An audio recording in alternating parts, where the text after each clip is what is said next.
I don't even know why we put them out. But, first of all, my name is Chip Rogers. I'm the President and CEO of the American Hotel and Lodging Association. Super excited to be back here in Hawaii. I appreciate everybody joining us today. And we're here to talk about really, frankly, some good news. I was here a year or so ago, and at that point in time, we were really hoping for good news. We could kind of see things improving, and we were all wondering, are we going to get back to pre-pandemic levels? When will we look like 2019 again?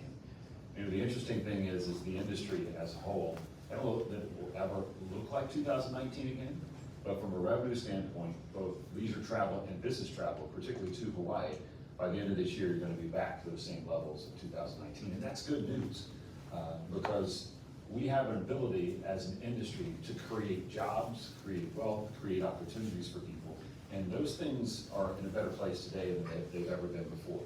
You know, when we do this tour around the country, and I think this is about the 10th city I've been in, we talk about it in terms of hospitality is working. And that can mean a lot of different things for a lot of different people. But most importantly, what it means is for those families who have built careers in and around working in the hospitality industry. It's important to note that right now, today, in our industry, wages are higher than they've ever been.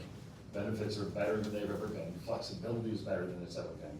But the key thing is that opportunity is here like we've never seen it before. Our industry has always been one where if you work hard and you have the right attitude, there's no place you can't go. Not just going up the ladder of the opportunity in our industry, but also anywhere in the world, which is really interesting. And that's one of the things that we have as an advantage over other industries. But right now, it's better than it's ever been because, frankly, during the pandemic, a lot of people left this industry. But now people are coming back, not just guests, but people who want to build a career coming back. And so when we look at what this industry does nationwide, and we look what it does here in Hawaii, it's important to remember that we're partners. We're partners with local communities. The Kama'aina families that are benefiting from what our industry does is really, really important to us. Regenerative tourism is really, really important to us. We want to be a good partner, and we are a good partner.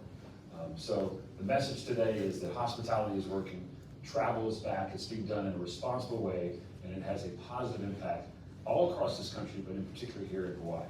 And one of the things that hopefully we'll get a chance to talk about is some of the changes that we've seen in how people are traveling and how I think that personally will benefit Hawaii more than just about any place else in our country. We hear this term leisure, which is the mixture of business and leisure. And I know even at our own company, we allow for a number of weeks each year, any of our team members to work remotely. And it's no surprise that when people work remotely, they like to come to places like Hawaii. If you think about the places where you can work and have a gorgeous view, nothing tops coming here. And so I think in the long term, as people begin to work wherever they want, places like Hawaii are going to benefit in a major way. So with that, from a national perspective, I'm going to turn it over and give you an opportunity to hear from some local perspective. We're going to start with my dear friend Jerry Gibson. He is the president of the Hawaii Hotel Alliance and vice president at BRE Hotels. Jerry, thanks for joining us. Thanks, Chip, and welcome to the AHLA group. It's wonderful to have everybody here. I'm going to talk a little bit about the segmentation of the industry a little bit and some of the economics. If we say that in Hawaii, most things spin from military, from tourism, sometimes construction. Right now, construction is pretty good with the rail, with what's happening also around the islands in high-rise buildings, certainly in Kaka'ako, that kind of thing. So the construction business has been pretty good. If you look at segmentation, that's mostly what the three things spin off of. Modern nuclear family in Hawaii, about, let's say it's 4. We have about 200,000 people in tourism, so it's about 800,000 people out of a population of 1.4 that are directly involved with tourism somehow. So that is a big number. So how is it working for us right now? What do we have? Why has it been so busy? That kind of thing. So we're looking right now, if we look at our segmentation, the hotel business, what we have is the American traveler. And the American traveler from both west and east is really, really traveling, particularly this summer and a few months before that. And they've been paying very good rates. The rates are a lot higher as we opened up this year. And so the spin from that is organically, we're paying a lot more TAT and GET et cetera, et cetera. So this it has been a pretty good season for us and a pretty good summer. What's it look like going forward, and what are we missing? We are missing right now Asian business.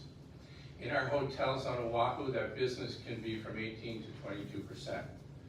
My old alma mater was 22%. That's what we had with Japanese business. So that is a big chunk of the business that we are totally missing at this point. The other segment that is totally missing is what? Group. Group, all types of group, basically.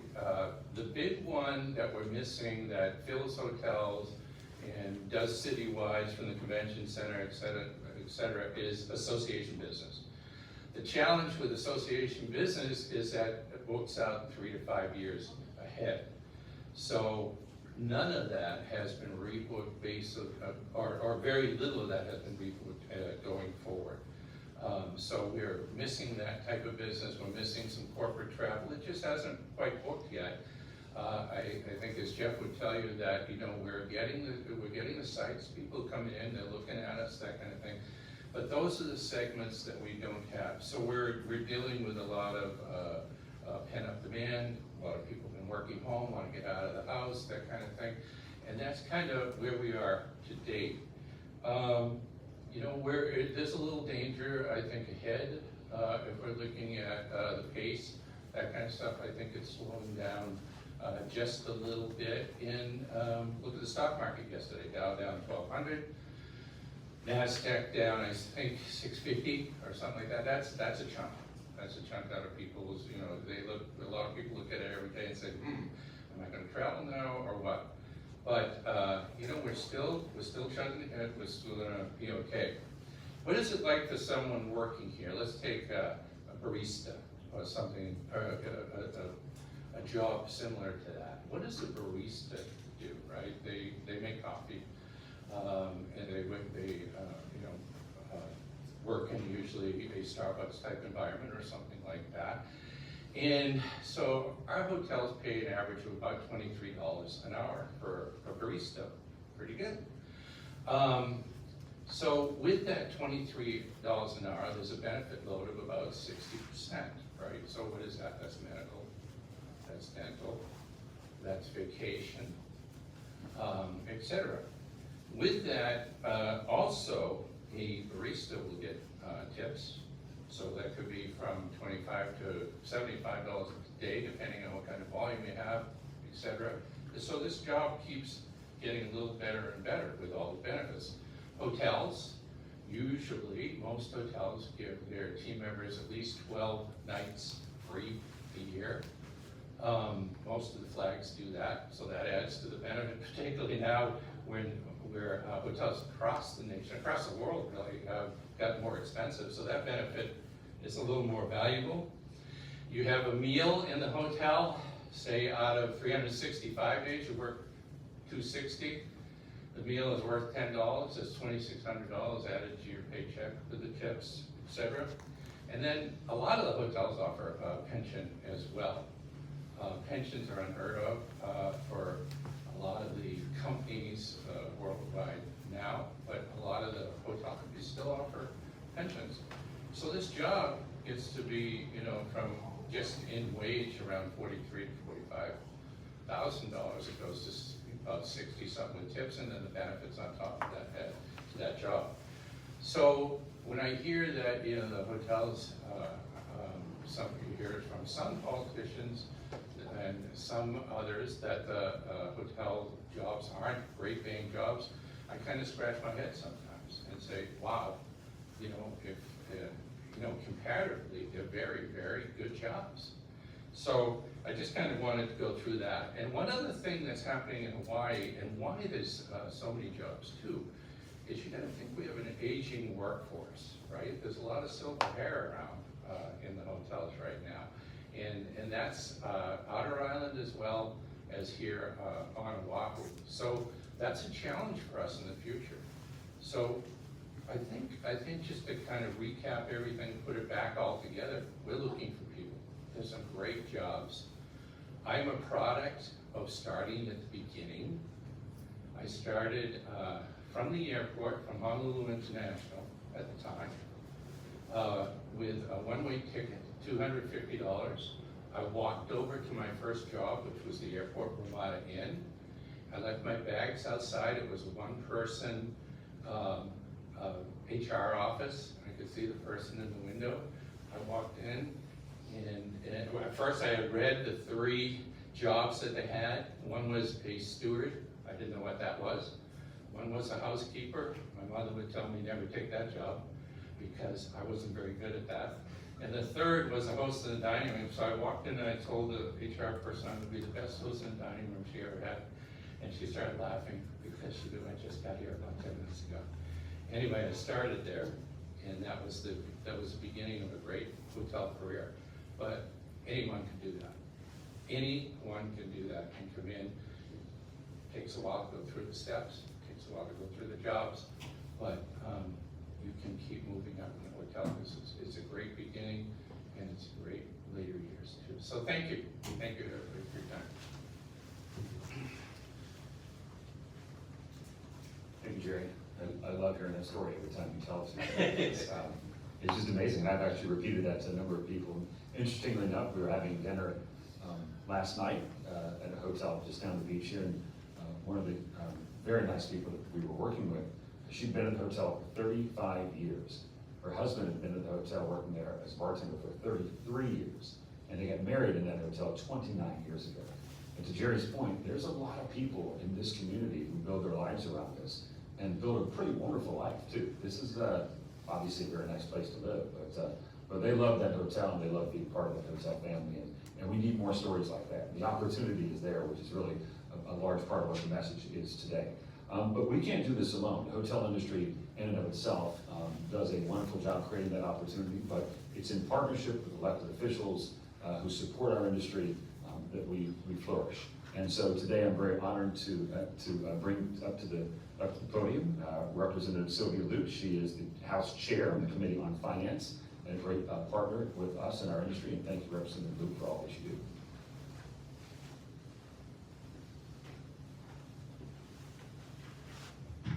Thank you everyone for being here. We just finished a pretty tough primary election, and one of the things as I myself and other candidates have gone around the state to talk to communities, the things that people have talked about, which is very different from in the past. You hear the same similar issues like affordable housing, cost of living, homeless. But one issue that has percolated this year above any was how do we deal with tourism? 2 years ago, before the pandemic, in 2019, as we were going into 2020, we had 10 million tourists arrive on our shores.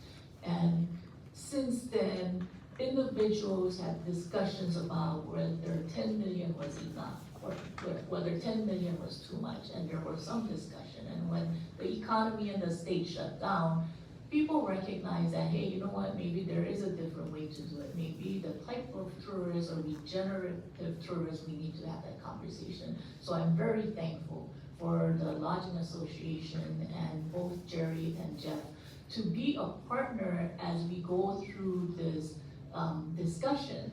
I think it's really important that when we have this discussion, in as much as a state, we have not gone back to the 2019 levels in numbers or the revenues. In certain counties, the numbers have surpassed. So in Kauai, when you talk to the airport officials, the number of visitors that are landing on Kauai has surpassed the 2019 level. So it's 30% above 2019.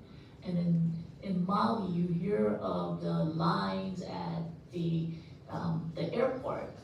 No tourists or anyone who want to invest their life savings to come to Hawaii want to see that and be stuck at the airport for 3 hours. And we had scenarios where individuals passed out from the sun, and and in as much as the airport officials did their best to accommodate individuals who have saved and who want to have a great experience, we want it to be where if people are saving everything they have just for the one chance to come to Hawaii and experience the things that we experience on a daily basis, then they should have that great experience. As residents, Hawaii has always been an open, loving community with aloha, and we want tourists to have that great experience as well. But it's a partnership. You know, we want tourists who come on our shores to understand what it means to take care of the aina, what is the kuleana, what is malama Hawaii,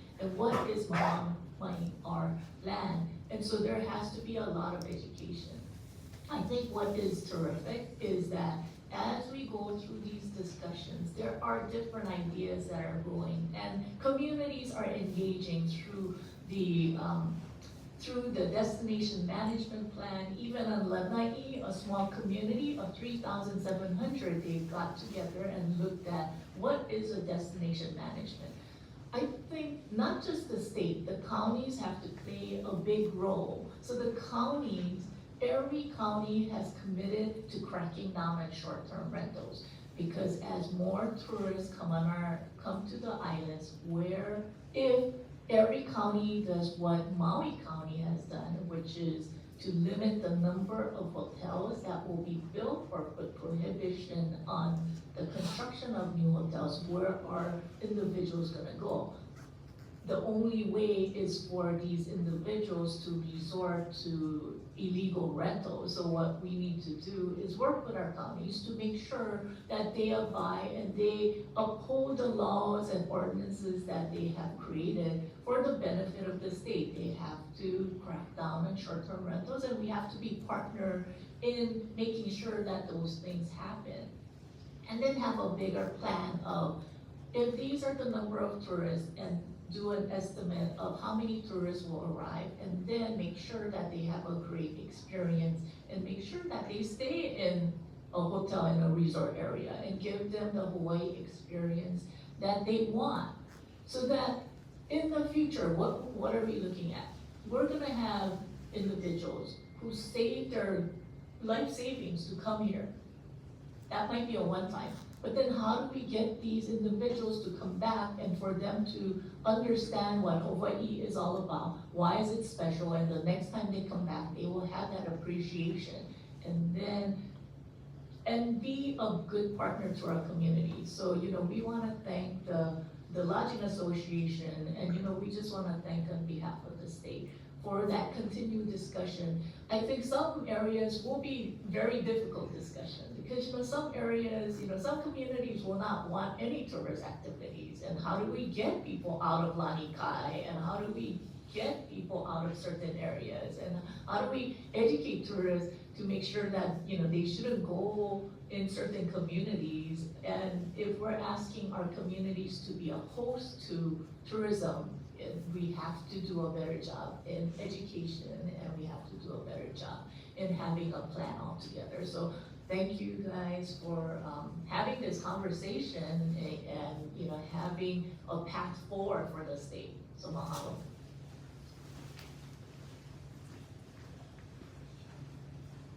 Thank you, Representative Luke. I think she highlights something extremely important, and that is, our industry is highly regulated, and that's okay.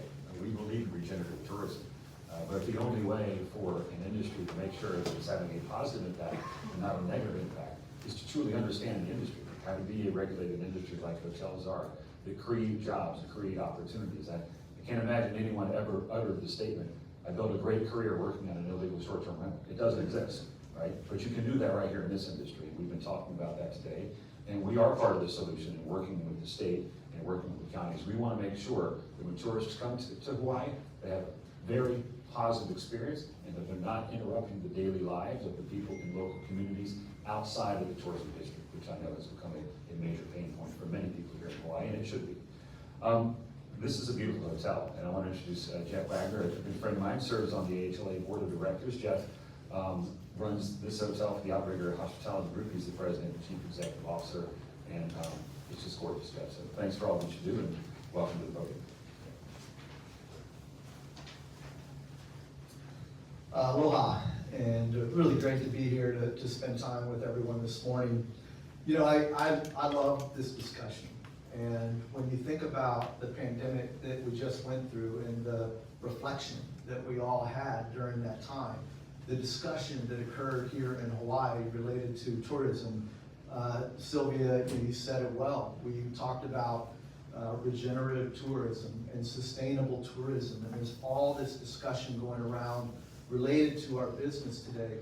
And the reality is we need to manage tourism. We need to manage it correctly, and we need to make sure that we're respecting our land and that we're respecting our people here in Hawaii. So I love that this conversation's happening. I love that our industry has taken this on as something that's important to us and that we're not gonna lose sight of it. It's very easy to say, we're running 90% occupancy again, and the past doesn't matter. It all matters now, and we all are aware of it. It's why the Hawaii Hotel Alliance, quite frankly, was born about a year ago, and Jerry became the president of that organization. It's because we care, and we don't want to lose sight of what's important in our industry. When you look at, hospitality is working, to me, this was really interesting for us as an industry. This particular hotel was under renovation during the pandemic. And we had an opportunity. We went to our general manager, Marcus, and said, hey, we need to get 60 people back to work because we are under renovation. We need to have them start doing some work. So Marcus said, okay, I'm gonna get on the phone, I'm gonna call everybody. He called 60 people, all 60 came back to work.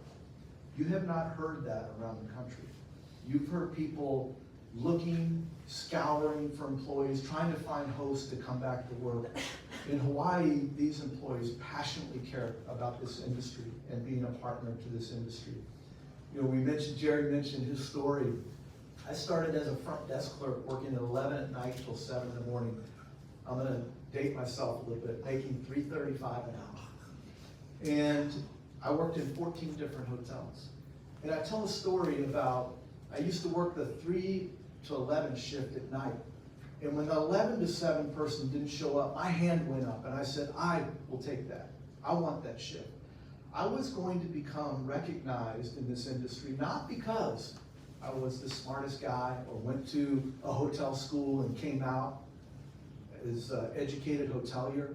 I was gonna win because I was gonna work harder than everybody. Not one day did I ever say, why am I the only one doing a double shift?